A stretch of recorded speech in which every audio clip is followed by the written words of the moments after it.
So hello, today we will continue the discussion on the clutches, friction clutches. So this will be your class number 18.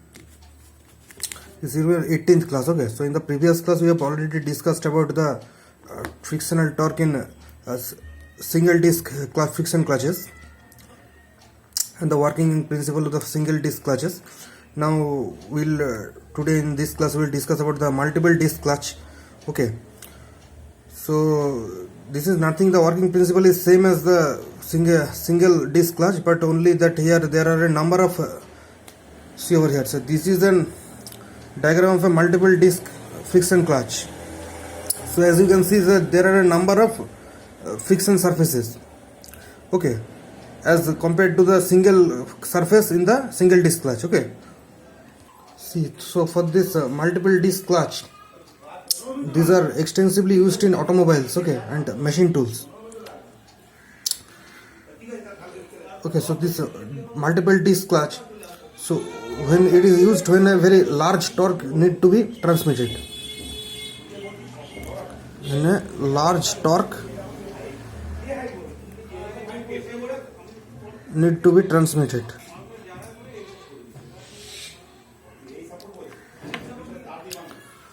Okay, so the inside discs are being fastened to this inside disc are fastened to the driven shaft. So this is the driven shaft. The inside discs are being attached to the driven shaft to permit the axial motion. So this is the inside discs. Okay, so the inside discs are attached to the driven shaft by means of a feather key. Okay, you can see over here this feather key to permit the axial rotation. Okay, so these are the inside discs, and the outside discs you can see these outside discs. This one. These are the outside discs.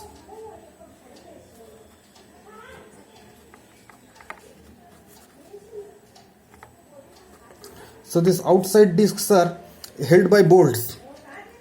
These outside discs are being, you can see this is held by bolts. Okay, and these are fastened to the driving shaft. These are being fastened to the housing which is keyed to the. This is the housing which is keyed to the driving shaft. This is the driving shaft, and this is the housing. So the outside discs are being bolted to the housing which is being again keyed to the driving shaft. This one. So these are the multiple disc clutches. Okay, the working is similar to that of the single disc clutch, except that this is used where a very large amount of torque transmission is required. So the total number of contact surfaces is more over here. So the total number of contact surfaces N is equal to N1 plus N2 minus 1. So this is the number of discs on the driving shaft. So these are the outside discs, and N2 is the inside disc. So the number of discs on the driven shaft.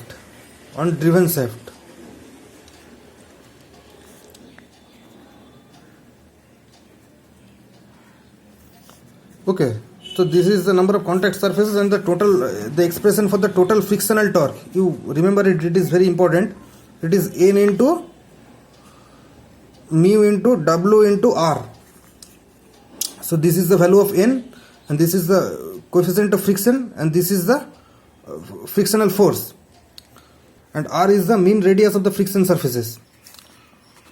R is the mean radius. So this is very important from the examination point of view. R is equal to mu, mean radius of friction surface.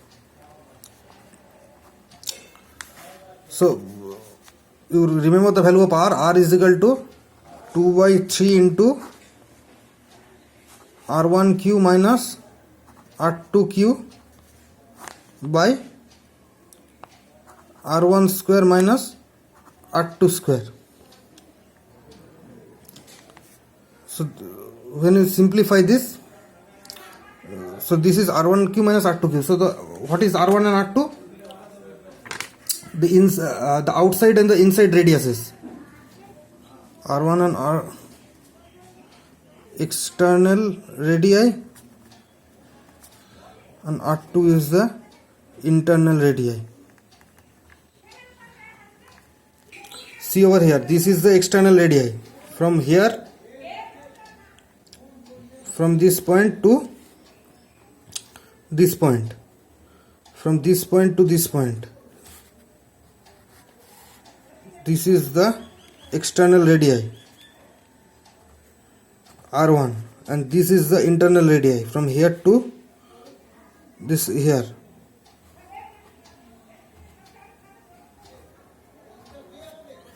This is the internal radii. Okay, so this is the value for the total frictional torque. This formula you remember, and this is the mean radius. Okay, and for uniform wear, this is for uniform pressure. Okay, so for uniform wear, the value of R will only change. For uniform wear, this value of R will be, instead of this value, it will be R1 plus R2 by 2. And this formula will remain the same, only in place of R we will substitute this R1 plus R2 by 2. So this is the case for the multiple disc clutch, friction clutch. Okay, now again we will discuss another type of clutch, that is the cone clutch. So see over here, this is the diagram of a cone clutch. Okay, so this type of clutches were used in the earlier days, but now most of used is a single disc or a multiple disc clutches. Okay, so see the diagram of a cone clutch. Now this, as you can see, that it consists of a pair of friction surfaces. This is one friction surface and this is the another friction surface. So you can see that in this cone clutch, the driver, so this is the driver, you can see over here, this is the driver. This driver is being keyed to the driving shaft. Is being keyed to the driving shaft. This is the driving shaft and this is the driven shaft. Okay, so these are being keyed in this black color. You can see this is being attached by means of a key. Okay, by means of a sunk key. Okay, and you can see that the outside conical surface of this driven shaft, is being it is being fitted inside the inside conical surface of the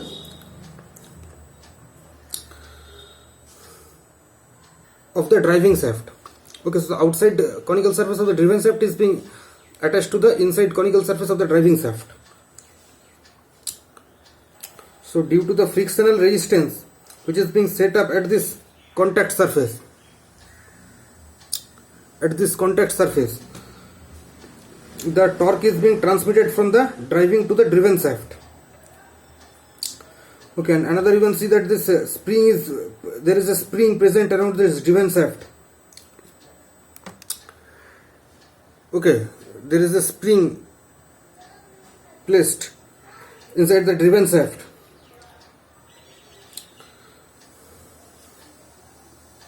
Now the spring over here, as you can see, okay, this spring, it holds the clutch faces in contact and maintains the pressure between them. Okay, and there is this forked lever over here. This is the lever. Okay, this forked lever. Okay, what this does is that this is used for the disengagement of the clutch. So this is the diagram, basic diagram of this cone clutch. Now this R1 is the radius, the outer radius, from here till here. and this from here till here, this is the inner radius, or suppose we will describe this as R2, and this is the outer and the inner radius, and this, when we extend this line over here, then it will form an angle with the horizontal, and we will name that as the alpha, or it is the semi angle of the cone.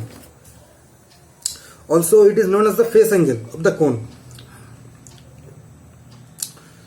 Okay, or we can also say that this is the angle between the friction surface and the axis of the clutch. Okay, when we will extend this line, this slant line, and we will meet at the horizontal x-axis, so that angle will be alpha. Now for finding out the axial torque or finding out the frictional torque, we'll follow the same procedure which we have followed in the case of single disc clutch. Okay, we'll find out the axial load W by integrating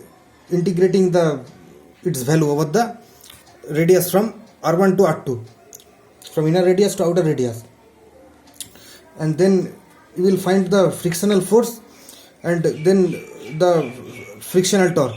Okay, frictional force into R, Fr into R, so TR will be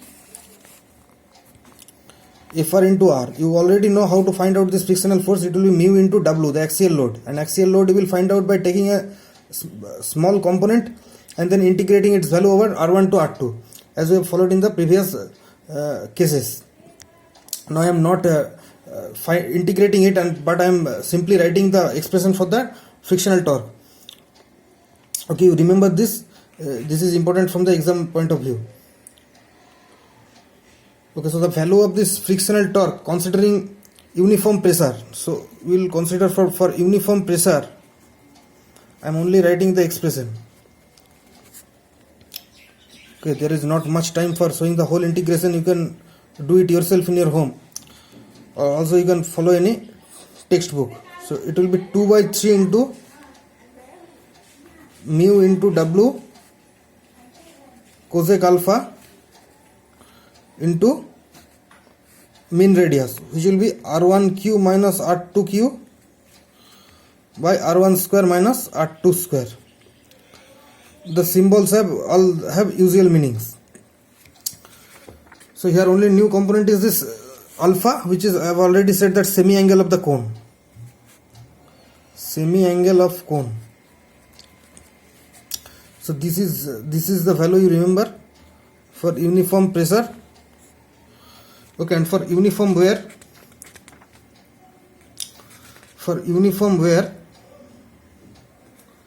the value will be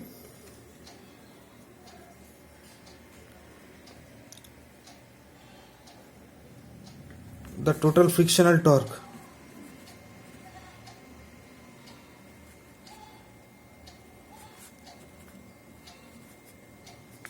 For uniform wear,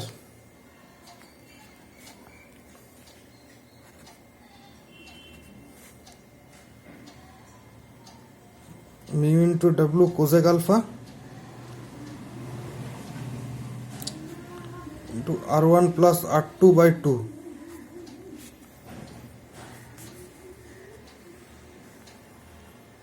So this will be the value of the torque for uniform wear, considering uniform wear. Okay, so W, you know all the values of all these things. The W is the total axial load, and this alpha is the semi angle of the cone. Okay, so this is the value for considering the cone clutch. So now you can see this is the another type of clutch. This is the centrifugal clutch. Okay, so this type of clutches are centrifugal clutches are used in motor pulleys. So this type of clutch, it consists of a number of shoes inside the rim of the pulley. So there are a number of sliding shoes, as you can see, 1, 2, 3, 4. There are 4 shoes, 1, 2, 3, 4. These are the sliding shoes. Over here you can see inside the pulley. Okay, so the outer surface is being covered with the friction material. You can see over here that this outer surface is being covered with the friction lining or friction material. So these shoes, as you can see, these sliding shoes, they can move radially in the guides, okay, and these are being held on the driving shaft by means of springs.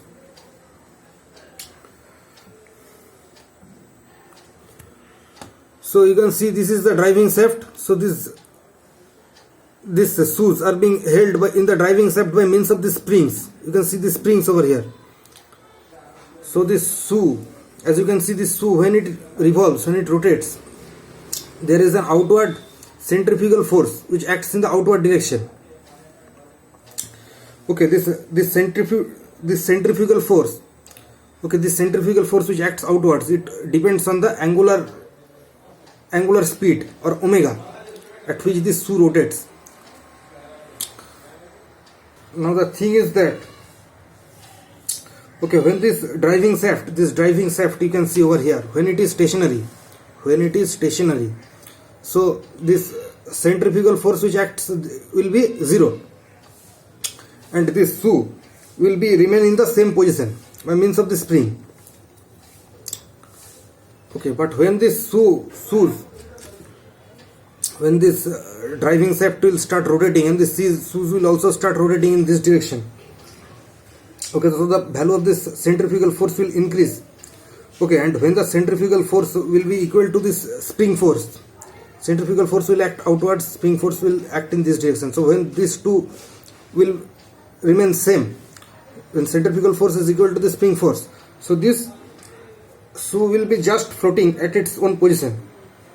But when with more increase in speed, when this value of the centrifugal force will increase and will exceed the spring force, so the centrifugal force which acts in the outward direction will exceed the spring force, and then this shoe moves outward and it will come in contact with the driven member.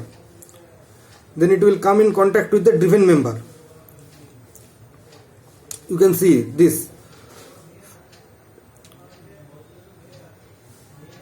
shoe, it will come in contact with this driven member, which is being attached to this driven shaft. When it will touch this outer surface, so the value of this force will be the difference between the centrifugal force and the spring force.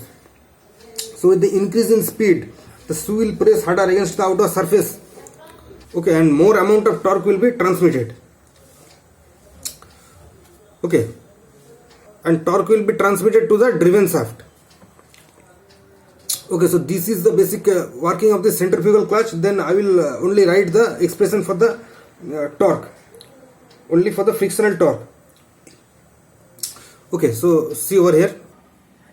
So the centrifugal force acting on each shoe. So the value of the centrifugal force will be m omega square r, where m is the mass of each shoe. M is equal to mass of shoe. Okay, and the inward force exerted on each shoe, exerted by the spring at the speed at which engagement begins to take place. The spring force at which engagement takes place is m omega 1 square r, where omega 1 is the angular speed at which the engagement begins to take place. Omega 1 is the angular speed at engagement.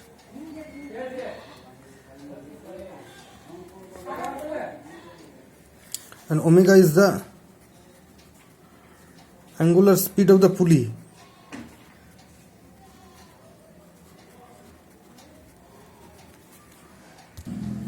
So the frictional torque. So the frictional, first we have to find the frictional force. Okay.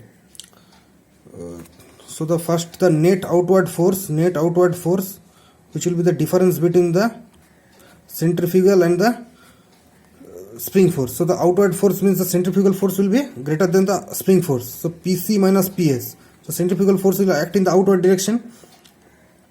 So this is the net outward radial force. Okay, so now the frictional force frictional force will be, you all know that frictional force's value is mu into the radial, the net outward force. So mu into Pc minus Ps. And the value of the torque, frictional torque will be mu into Pc minus Ps into R. So this is the net frictional torque that is being transmitted. Okay. Now the force with which it presses against the rim. So this is Pc by Ps. Now if we write it with the dimensions of the shoes. So suppose the contact length of the shoes is L. So this is the contact length of the shoes. Contact length of the shoes, this one, and this is the width of the shoes. So the area of contact of the shoe, area of contact will be L into B. L into B. B means the width. Okay, that is in the perpendicular direction. Okay, now this is equal to the area of contact A.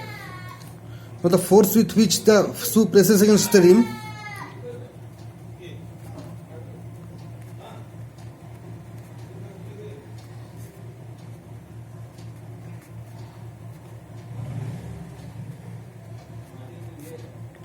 A into P, L into B into P.